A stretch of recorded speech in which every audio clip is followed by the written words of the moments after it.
Hey everyone, it's Nico Murillo here with Texans for Safe Access, and we will go live in just a minute.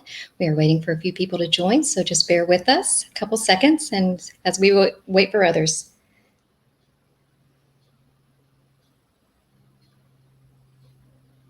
We are waiting for a few people to join. Making sure my sound is working. We're perfect. So glad y'all could join us today. It's a beautiful Saturday, early morning. I love this time of day, so thrilled that all of y'all can join.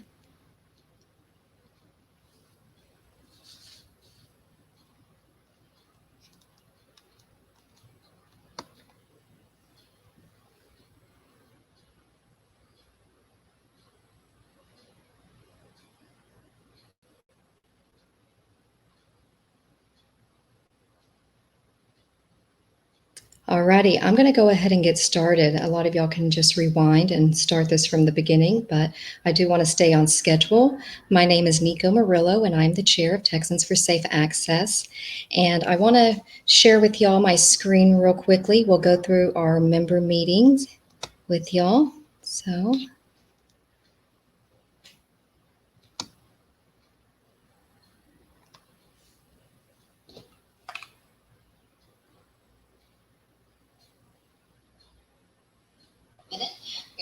make sure that I'm displaying right, and we will get started.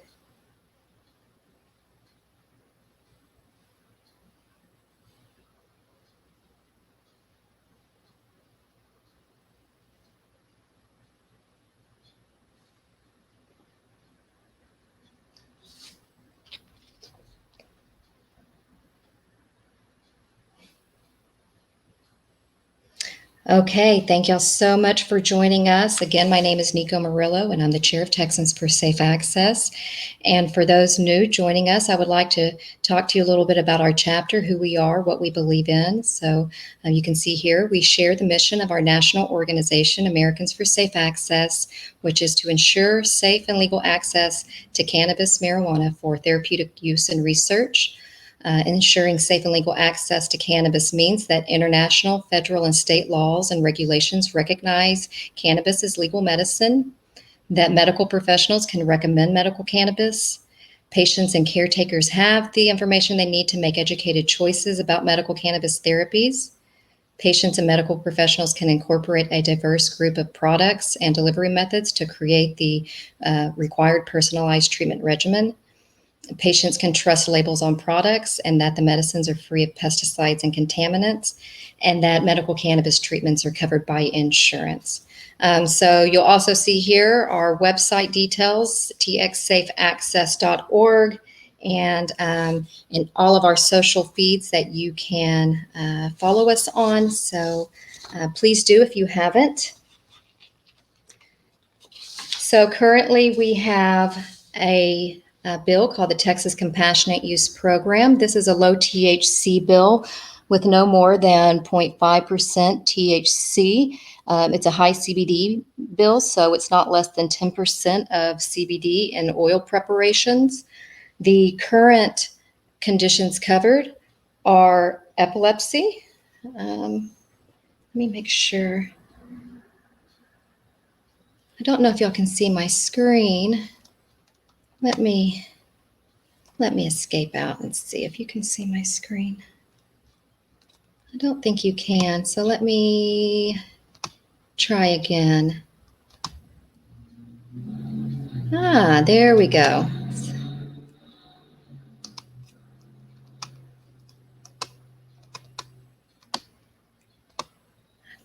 There we go. I was trying to figure it out, but technical difficulties. So I'll just start over. I'm so sorry about that. So let's see. Slideshow from beginning. There we go. Sorry about that. Okay, so let's start over. So Texans for Safe Access, we share the mission of our national organization, Americans for Safe Access, which is to ensure safe and legal access to cannabis, marijuana for therapeutic use and research.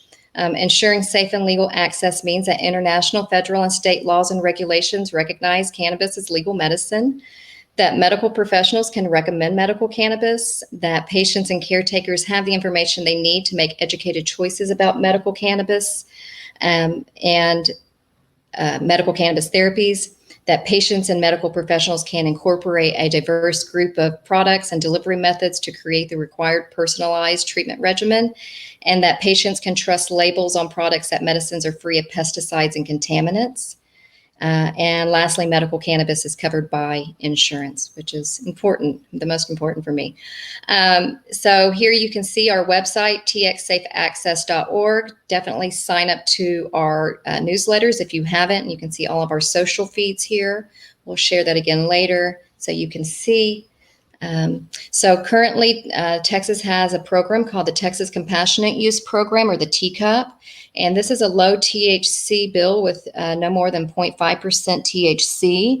And the CBD is not less than 10% in oil preparations. So the current covered conditions are epilepsy, seizure disorders, multiple sclerosis, spasticity, ALS, autism, terminal cancer, and incurable neurodegenerative disease. The current forms of medications that are allowed are oral medications. Most common are cannabis oil blends. Medications that are not allowed are smokables, concentrates, topicals, and edibles that are marketed towards kids or children. We do not have a home cultivation program, and we currently have 3 licensed facilities, which 2 are operating. So if you qualify, you can contact the provider directly. Unfortunately, the list on the DPS's website is not up to date with active participating physicians. A lot of those physicians are just registered in the program, but once you go through the initial contact with the office, you'll find that they're not actually participating at this time. So that can be really frustrating for families, especially with special needs children's and disabled, that you're going to be spending hours on the phone with companies or with businesses just to be told that they're not participating. So definitely contact the providers directly. These are the 2 providers that we have the information for. Compassionate Cultivation. You can see the contact name here, and they're only doing delivery during COVID. And so these would be the steps. You need to go to their website, fill out the contact form, or call them directly. They'll help you find a doctor. They'll set your appointment. And once you meet with your physician, then the prescription is filled, the medication is carried out or hand delivered, and then there's a follow-up with your physician every 90 days. We have more experience with compassionate cultivation, so I would assume that the process would be very similar at Cetera.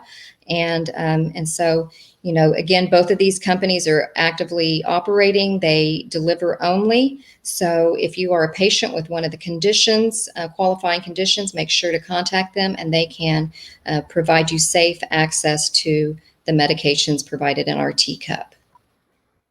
So, let's complete the teacup. We have a medical cannabis program, but it's incomplete. The conditions that you see here are conditions that are approved in other medical states. So chronic pain, severe nausea, terminal illness, glaucoma, inflammation. Inflammation is one of the most chronic illnesses that we deal with. Wasting syndrome and cancer. All cancers, not just incurable, but all cancers should qualify. Neuropathic pain disorders, HIV/AIDS, anxiety and mood disorders, Crohn's disease, anorexia, bulimia, or other eating disorders, insomnia and sleeping disorders, and PTSD. So we would love to see all of these conditions as a part of our teacup program, and they're not. And so we do feel that going into the new session, we need to finish the teacup program and complete it. So to do that, we really need an all-inclusive medical cannabis program with no qualifying conditions. That should be left up to the patient and the doctor to decide the use. We need higher THC. CBD does not work for all patients, and THC encourages the entourage effect, which is found in whole plant medicine. So we need higher THC for chronically ill patients, and especially for palliative care and end of life. Compassionate care needs THC. We need an advanced cannabis portfolio, and that really means that we need to be able to have different types of cannabis products, not only oral medications, but topical medications, edible medications, concentrates, and higher THC products for those patients that are needing more relief. We need a home grow program for patients, up to 6 plants. Other successful medical states have these types of programs set up for patients. Texas needs one too. Why don't we have one? And we need this medication covered by insurance, and that needs to come down at a federal level, because there are many patients that just simply can't afford this medication because it's too expensive, and it really locks out a certain demographic, the lower income brackets, from being able to afford this medication, and that's unfair. That's not compassionate care, and so Texas needs to lead in making sure that this medicine is available to all patients, and that it's all inclusive. So these are the things that we feel are needed moving into the new session. And we're so excited to introduce our new board member, Dr. Dorina Doce, and she was voted into our board on the 29th, and that was done through myself. I called it to motion, and it was approved by second and thirded by Sherry and Christy and Pilar, Mark, that all sit on our board, and we completed the motion. So she was voted in, and we are introducing her today. So I just wanted to read her bio to you. So Dr. Dorina Doce is a cannabinologist, clinical pharmacist with 17 years of wide varieties of expertise in the field of pharmacy. She is also a retired major from the U.S. Army with nearly 9 years of service. She has a wide wealth of knowledge in the field of clinical pharmacy, pain, and psychiatric medicine, focusing on the Army Warrior Transition Unit soldiers. During her service, she endured a major back injury that manifested into chronic pain, migraines, and a slew of ailments related to her back injuries like depression, insomnia, and anxiety. Knowing quickly how she could become dependent on opioids, given her chronic conditions and the combination of medications she was on, she refused the standard opioids as treatment option and became interested in the medical benefits of cannabis. So we are really excited to have Dr. Dorina Doce as part of the TSA board. She joins Dr. Olga Obi as our medical educators, and they really help us get out the education that we need to the community and other medical professionals, so cannabis medicine can be accepted as therapy. So we thank her for her work. If you haven't seen any of her videos, please go to our YouTube channel. There's a channel there of doctor-physician discussions, and she has a wealth of knowledge in all of those videos, and as well as being a veteran. So thank you, Dr. Dorina Doce, for your service and for your work on our board. We're so excited for the future of our chapter with you. So next, I want to go into, here you can see this is our website again. If you're not part of our community and get our newsletters, please sign up to those newsletters. You can also find us on YouTube. All of our videos that are live streamed here are downloaded onto that channel, and share it with your friends. We need to build our community, and it takes people like you sharing our mission. So I want to go over some administrative stuff. This is our financial details. All of these minutes and details can be found on our website under the About Us tab. So right now in our primary checking, we have a total balance of, we started out with $13.35 and 10 cents, and then we have some in savings that we don't touch, but that brings us to a total of $13.80 with 10 cents.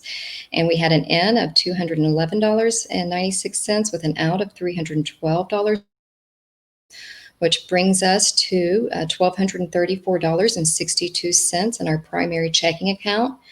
And, so we really rely on donations to operate our chapter. And I would just ask that all of y'all consider giving a really small amount to our chapter. Even a repeating donation helps us spread the message. So here you can see our website, txsafeaccess.org/donate. And so some of those donations will be used to complete our chapter goals. And our chapter goals are taking our message on the road. We are based here in Dallas, Texas, and we have a great community here, but we would really like to be able to hit up some of the other cities like we did in our medical cannabis for neurological disorders symposium we did earlier this year, where we hit up 4 cities over 4 days. And if you haven't seen that discussion, it's on our YouTube channel as well. But it really gave us insight to show that the education is needed in different parts of Texas, and we're so big here. So we really want to take our message on the road, and that takes money for gas and lodging and food, of course. So that's part of what the donations would go for. Also, during the legislative session, we would like to be able to take patients to the Capitol to speak to legislators. This would include us renting a bus, as well as bringing on some of our medical members that will be escorting these patients with legislators to speak, as well as taking care of the patients while we're there, providing food and lodging if needed, as well as a buddy system. So all of that takes dollars, and that's part of what the donations are intended for. And then we want to provide, we want to build our community and provide outreach. And so that is a lot of social activities and outings. And we just really need the donor money to be able to host these types of events, to bring them to the public. And so that is really what the goals are and what the donation dollars are for. And so there are 4 ways that you can donate right now. On our website, you can hit our Donate Now tab, and you can donate any amount that you want. It can be a one-time payment, or it can be a reoccurring payment. You can donate as low as $1. So don't feel that, you can't donate. You're not going to be able to financially afford it, because we'll take anything. Membership levels, we've created some membership levels for people that want to be more active in our community and helping us achieve our goals. And we've created 3 levels. So we have a patient supporter, and this is a $20 annually auto renew membership. This includes a digital membership card, special newsletters, and special event invites, and this renews automatically. And then you can go in for a patient advocate level, which is $35 annually, and you get the membership card, the special newsletter and event invites, as well as a TSA sticker, a button, and a TSA shirt. And that membership will also auto renew. And then lastly, the Patient Warrior, which is $100 a year, and it's an auto renew. And this is a digital membership card with 2 shirts and 2 buttons and 2 stickers and a chapstick, and special invite to our TSA annual event. So, and this membership will also auto renew. So those 3 tiers, 20, 35, and 250. And if those are out of your price range, remember that you can go to that one-time payment or a reoccurring payment as low as $1. So anything can work. Also, if you're shopping on Amazon Smile, you can find Texans for Safe Access. That's another way that you can donate to our chapter. And the 4th way to donate to our chapter is to volunteer your time. We're always looking for volunteers, and we're a newly founded organization. Although we're part of a national organization, we're still small and new here in Texas, and we want to build a vibrant community. So definitely we welcome all volunteers and members that want to be part of our growing community. So again, all of our financial details and board minutes can be found online on our website under the About Us tab, and these are updated bi-monthly. You can also see here our website again, where you go to sign up for our newsletters.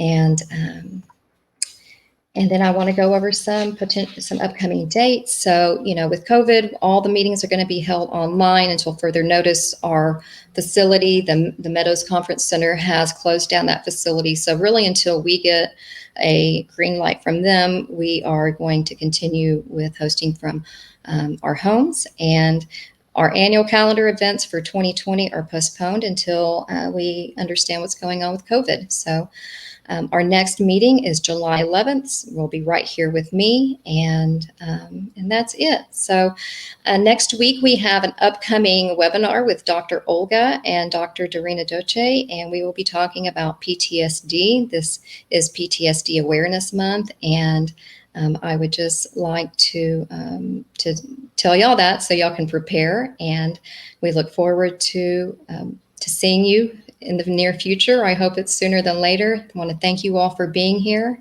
and being part of our chapter. Let me do the full screen so y'all can see me. There we go. So thank y'all again for joining us this Saturday morning. I hope that you have a great weekend, and thank you so much for being part of our community. Have a great day.